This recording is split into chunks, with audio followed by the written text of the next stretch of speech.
तो गाइस पिछले burning effect के एपिसोड में हमने देखा कि चिगार बोलता है अपने अड्डे पे बैठे बैठे ही, पर जो सबसे जरूरी है अभी उसके लिए वो उसकी बीवी और बेटी है और उसे उनसे अलग नहीं होना चाहिए।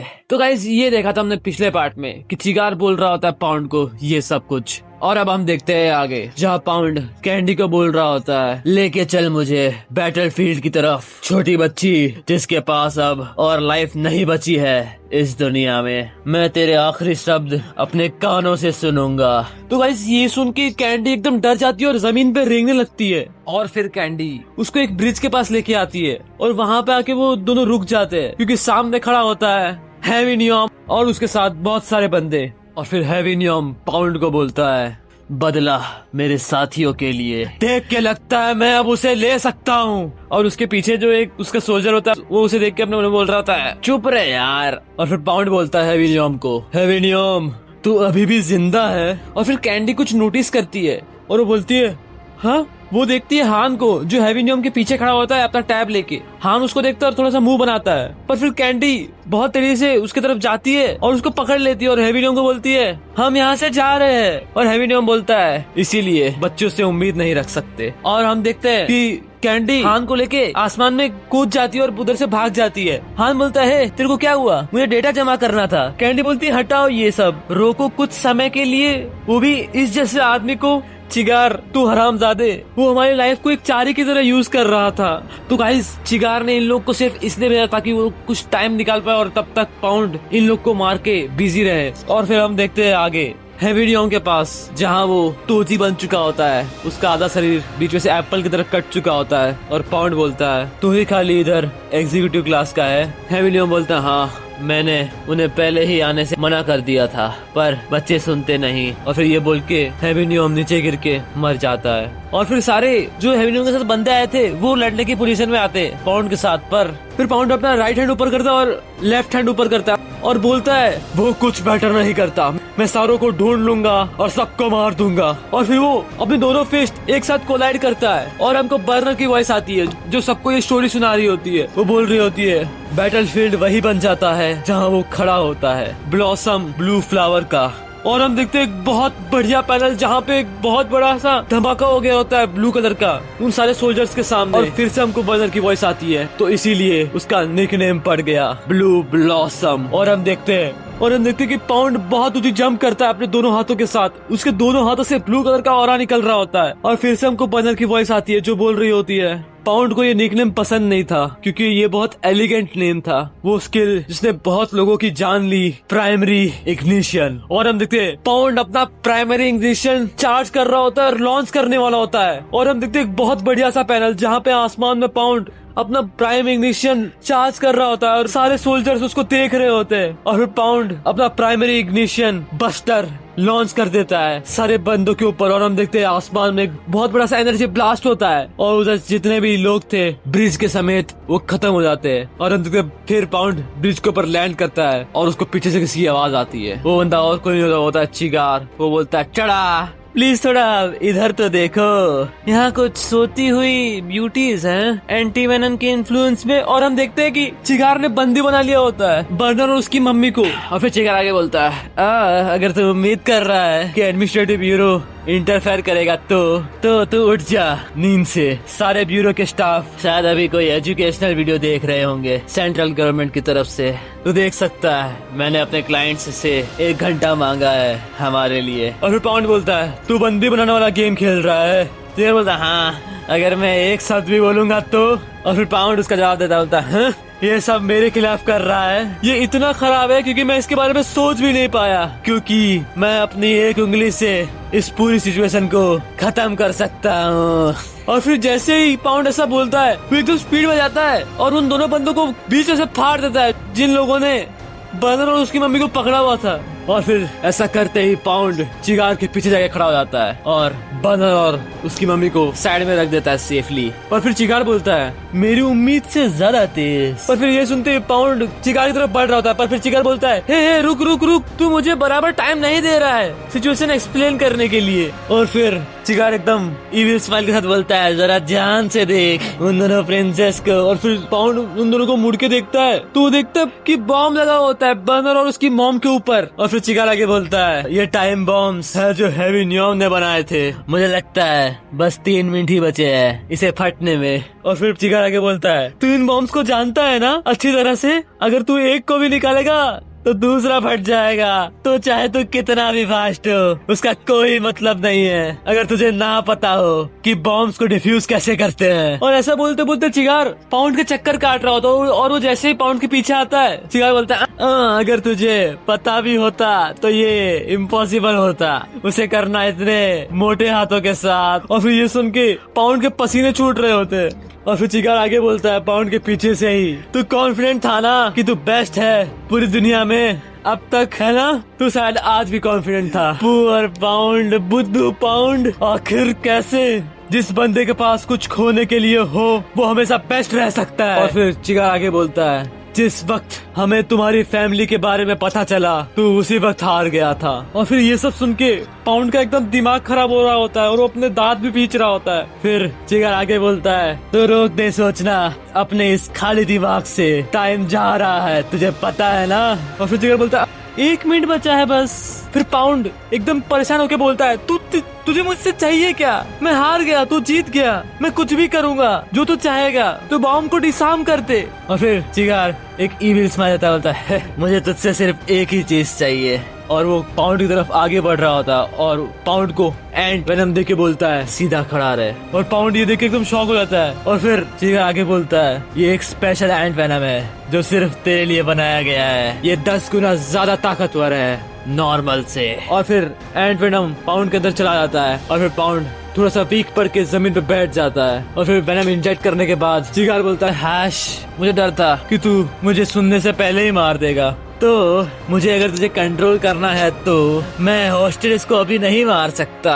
और फिर पाउंड जैसे ही बेहोश होने वाला था और बैठा हुआ होता है उसको एक फ्लैशबैक आता है जहाँ बर्नर उस एंट वेनम से बहुत जल्दी उठ गई थी। और फिर हम वापस प्रेजेंट में आते हैं जहाँ पाउंड देखता है कि बर्नर उठ रही होती है और बर्नर उठ के जैसे पाउंड को देखती है जो स्टोरी सुना रही होती है रियल बर्नर, उसकी वॉइस हमें आती है। वो बोलती है जब मैंने अपनी आंखें खोली मैंने जो देखा वो था कि पाउंड बोल रहा होता बर्नर को भाग बर्नर, और बर्नर रोते हुए और फिर वापस बर्नर की वॉइस आती है और वो बोलती है मेरे दोनों पेरेंट्स जमीन पे रेंग रहे थे। और हम देखते बर्नर चिगार को देखती है और फिर चिगार उसको देखते हुए बोलता है क्या मैंने उसे बराबर एंट वेनम नहीं दिया था? हे छोटी बच्ची चलो वापस सो जाओ। और वो ऐसा बोलते हुए बर्नर को पीछे से अटैक करने वाला होता पर बर्नर अपना टाइम बम निकालती है और उसे तोड़ देती है। और हमें वापस बर्नर की वॉइस आती है और वो बोलती है मेरी मेमोरीज रुक गई थी उस पॉइंट पे। और हम देखते बर्नर बहुत गुस्से से देखते है चिगार को। और हम देखते थोड़ी देर बाद का सीन जहाँ बर्नर ग्रे मार्क में पहुंच चुकी होती है भागते भागते और वो एक रास्ते पे पड़ी हुई होती है। और फिर हमें बर्नर की वॉइस आती है जो बोलती है जब मैंने अपनी आंखें फिर से खोली मैं एक अनाथ बन चुकी थी, मैं एक अनाथ बन गई थी और मुझे अकेला रहना पड़ा इस नरक में। और फिर वहाँ वापिस आ जाते हैं प्रेजेंट में जहाँ बर्नर अपनी आंखें खोलती है, सबको स्टोरी सुनाते है और बोलती है मैंने अपना मन बदल लिया है, जब तक मैं ओल्ड मैन को ढूंढ नहीं लेती मैं तुम्हारे साथ ही रहूंगी। तो गाइस पिछले चैप्टर में मुझसे एक गलती हो गई थी, मैंने इस बंदे को वाटिकान बोल दिया था पर इस बंदे का नाम होता है रॉय, तो उसके लिए सॉरी गाइस। पर इस बंदे का नाम होता है रॉय। तो रॉय बर्नर की बात सुन के बोलता है ऐसा लग रहा है ये हम पे कोई एहसान कर रही है। और फिर काय बोलता है हाँ तो इतना बहुत है अभी के लिए, एक्सपोर्ट्स में तुम्हारा स्वागत है बर्नर। और फिर काय सबको इंट्रोड्यूस कराता है बर्नर से और बोलता है तो हमें मौका नहीं मिला अपने आप को इंट्रोड्यूस करने का तुम्हें, तो ये है फादर रॉय, ये हमारा लॉन्ग रेंज सपोर्ट है और इसने आज तक एक भी शॉट मिस नहीं किया। और फिर रॉय बर्नर को बोलता है मुझे तो बिल्कुल पसंद नहीं है।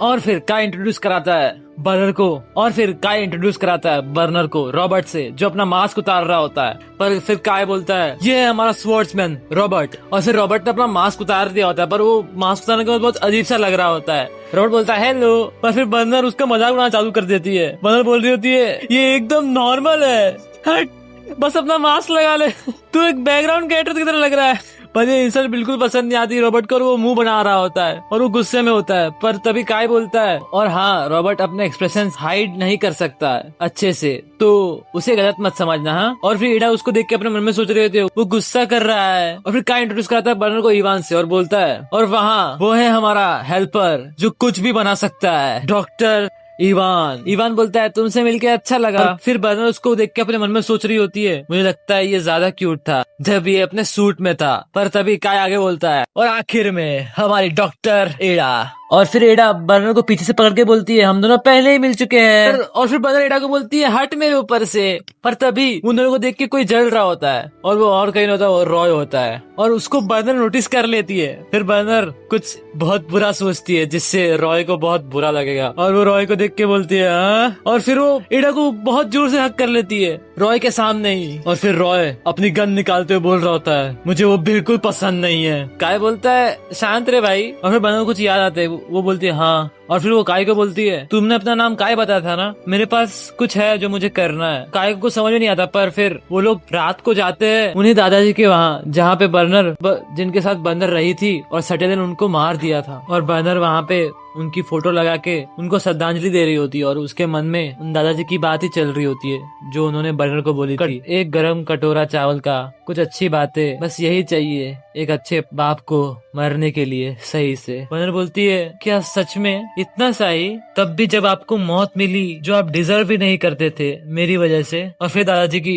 बात याद आती है बर्नर को, बच्चे इसमें तेरी कोई गलती नहीं है। और फिर बर्नर बोलती है, आखिर आप ऐसी चीजें बोल कैसे सकते हो? और फिर बर्नर को ये सब करते हुए काय और बाकी सब देख रहे होते हैं। और फिर काय कुछ सोचता और बर्नर के पास चला जाता है। और फिर बर्नर उनको देख के एकदम शौक होती है क्योंकि वो भी दादाजी को श्रद्धांजलि दे रहे होते हैं अपना सर नीचे रख के। बर्नर बोलती है काय को, मैं अभी भी ब्यूरो के लोगों को माफ नहीं कर सकती, मुझे उन सबको मारना होगा। और फिर काय बोलता है, कोई बात नहीं, मैं वो होने ही नहीं दूंगा। फिर बर्नर को ये सुन के गुस्सा आता है, तू बच्चे अभी भी।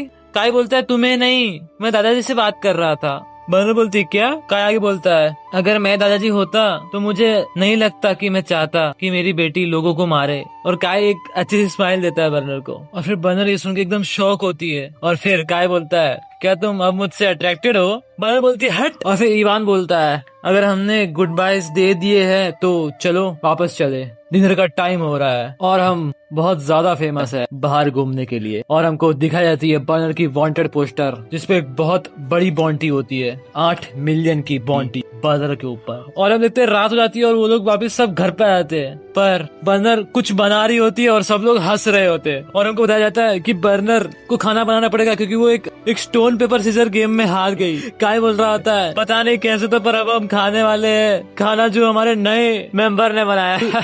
शायद उसने रॉक इसलिए यूज किया क्योंकि वो एक फाइटर है। पागल। और फिर ये सुन के बर्नर को बहुत गुस्सा आता है और वो काय के टेबल पे पटक के मारती है उसका खाना और बोलती है, ले खा।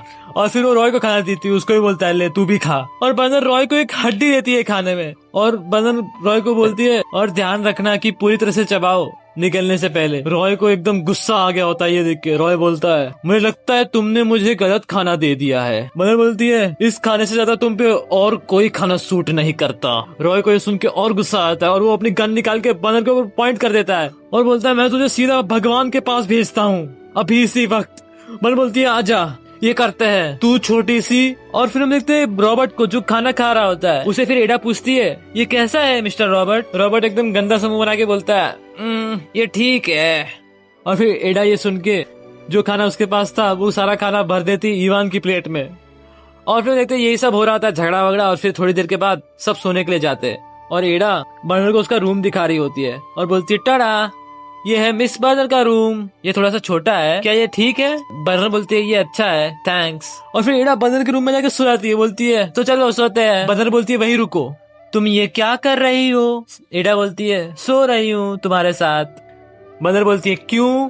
एडा बोलती है, डरावना होगा ना अगर तुम अकेले सोती हो तो। बर्नर बोलती है, मुझे डर नहीं लगता। पर फिर एडा आगे और बोलती है, पर मिस्टर काय तो रोज एवान के साथ सोते हैं।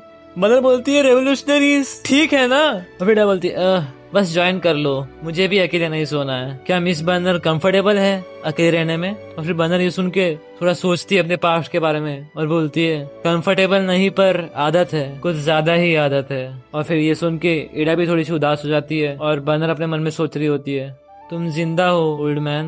और फिर वो लोग सो जाते हैं और फिर सुबह का टाइम होता है जहाँ पे एक सर्वेलेंस बॉट डिटेक्ट करता है एक ब्लू ऑरा को। और ब्यूरो में इंफॉर्मेशन रूम में एक एम्प्लॉय बोलता है सर्वेलेंस बॉट ने डिटेक्ट किया है टारगेट को जो है वांटेड क्रिमिनल। और वहीं रेवोल्यूशनरीज के वहाँ इवान बोलता है वो दिख गया। और फिर दोनों ही जगहों पे एक ही साथ बोला जाता है वो पाउंड है। और फिर दोनों ही शॉक होते हैं, जॉय और बर्नर दोनों। तो गाइज यहाँ पे आज का एपिसोड खत्म होता है बर्निंग इफेक्ट का। तो आगे क्या होता है वो हम देखेंगे नेक्स्ट एपिसोड में। तो तब तक के लिए बाय बाय।